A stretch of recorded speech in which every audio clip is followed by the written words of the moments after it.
Hello everyone. তো সন্ধে হলে না মনটা কেমন শুধু খাই খাই করে। তো কি খাবো ভাবতে ভাবতে তো ঘরে দেখলাম চিড়া রয়েছে আর বাদাম রয়েছে। তো আমি ঝটপট কয়েকটা বাদাম আর কারি পাতা ভেজে নিলাম।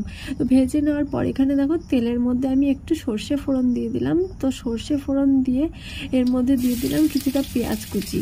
এরপর পেঁয়াজটাকে কিছুক্ষণ ভেজে নেব।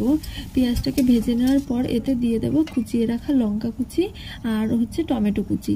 তো এরপর এটাকে ভালো করে একটু ভাজবো আর এর মধ্যে অ্যাড করে দেবো পরিমাণ মতন লবণ আর পরিমাণ মতন হলুদ। এরপর এটাকে ভালো করে ভেজে নেব। ভেজে নেওয়ার পর আমি প্রথমে কিছুটা চিড়া ধুয়ে রেখেছিলাম, তো সেই চিড়াটা এর মধ্যে দিয়ে দেবো। এরপর চিড়াটা ভালো করে এর সাথে মিশিয়ে নেব আর মিশিয়ে নেওয়ার পর এতে দিয়ে দেবো কিছুটা চিনিটা দিয়ে চিনিটাও ভালো করে এর সাথে মিশিয়ে নেব। তার এরপরে নামিয়ে নেওয়ার আগে এতে অ্যাড করব সে ভেজে রাখা বাদাম আর কারি পাতা। তো এইভাবে আমার রেডি হয়ে গেল চিড়ার পোহা। তোমরা এটা অবশ্যই ট্রাই করো, দারুণ লাগে খেতে।